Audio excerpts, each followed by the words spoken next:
Hello and welcome back to my YouTube channel. My name is Kimberly Simpson, and today for Vlogmas I'm sharing my thoughts on how to create final draft for your New Year's resolution. So tip number 1, so time consumption. So we want to figure out all of the things that we wrote down from the bucket lists, your resolutions, and we compartmentalized in terms of different areas of life. And we want to be able to figure out what takes the most time to do, and we want to allocate how long it'll take for each goal. And from here, you'll be able to time block this a little bit and figure out how many quarters or months will it take to finish this specific goal. Number 2, we want to have a quarter end development plan.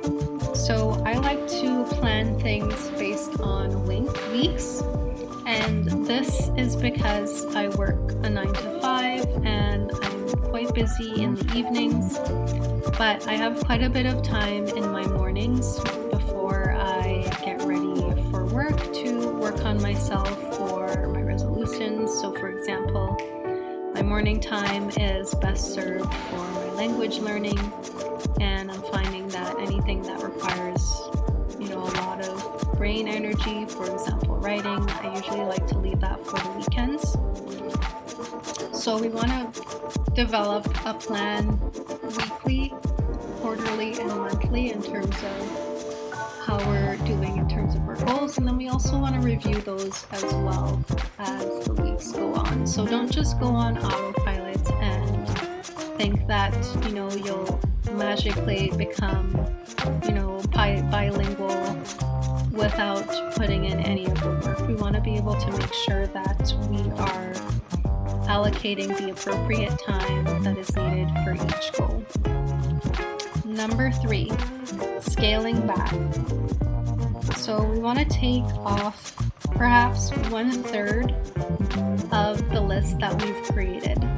So I'm sure you've done quite a bit of brain dumping like I did as well, but we want to scale back in terms of what we know that we'll be able to commit to in terms of time and effort. So for example, if there are different goals that require more effort than others, we know that if we have a lot of those high effort, high maintenance skills or resolutions on that list, we want to balance that off with some of the things that are more quick and easier to do.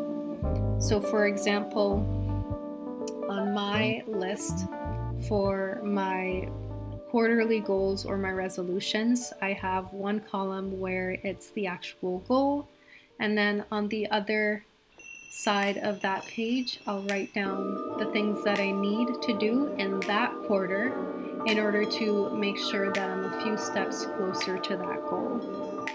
And then in terms of creating these lists, we want to segment these into quarters so that we're not putting too much on for the list for each quarter. So for example, if you want to have higher leg extensions, but you also want to do your oversplits, and you also want to have a better back extension and XYZ, we want to make sure that some of these goals segue into each other. So for example, we might want to leave the back extensions off until later on in the year and focus first on oversplits and then leg extensions and then the back.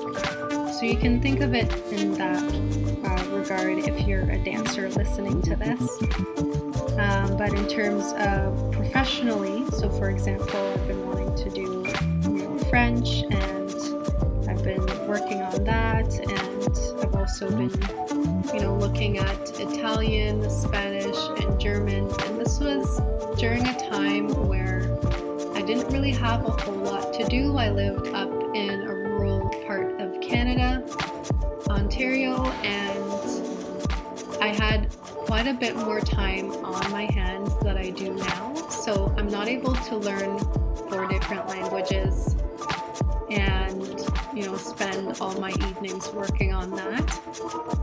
I'm so busy now living in the city that I'm not able to allocate all that time for each of those languages. So I've scaled back to just one, and that has been quite helpful for me. So I've been able to take a lot of my time back and my focus as well. Number 4, compartmentalizing related goals and working on them in tandem. So for example, a related goal would be finance goals, savings goals, investing, working on credit scores, and then in correlation with that would be things like your shopping goals. So for example, different things that you had on your wish list for your wardrobe. Those would be great goals to pair in that.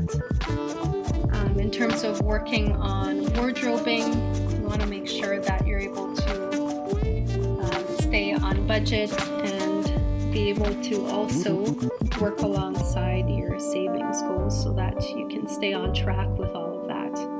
So those are 2 of the goals that I would really pair together. Another example of this would be, for example, if you love outdoor sports and you have some fitness goals, those are 2 things that I would combine. So for example, for me, I love running outside.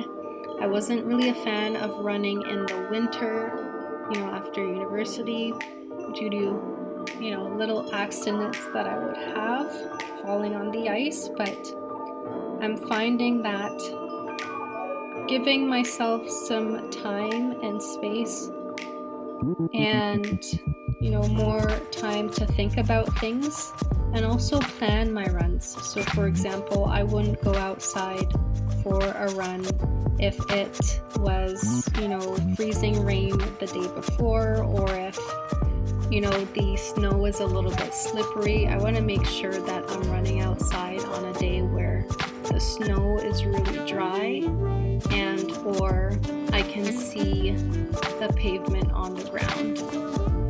So those are some things that I will be implementing for this year as well in terms of my New Year's resolution. So I want to make sure that I'm continuing all of my fitness goals and being able to stay active and also being very involved in terms of winter outdoor activities. 4, actually that would be 4. So number 5 is we want to create a budget for all of these goals. Now most of these will have a price tag on them, and we want to figure out how we can be able to do all of these things throughout the year in terms of your resolution, and find ways to be able to make it happen for yourself. And I don't think that anything is impossible. I believe that by creating a budget and segmenting and planning things quarterly, you'll be able to pace yourself in order to make this year a dream come true.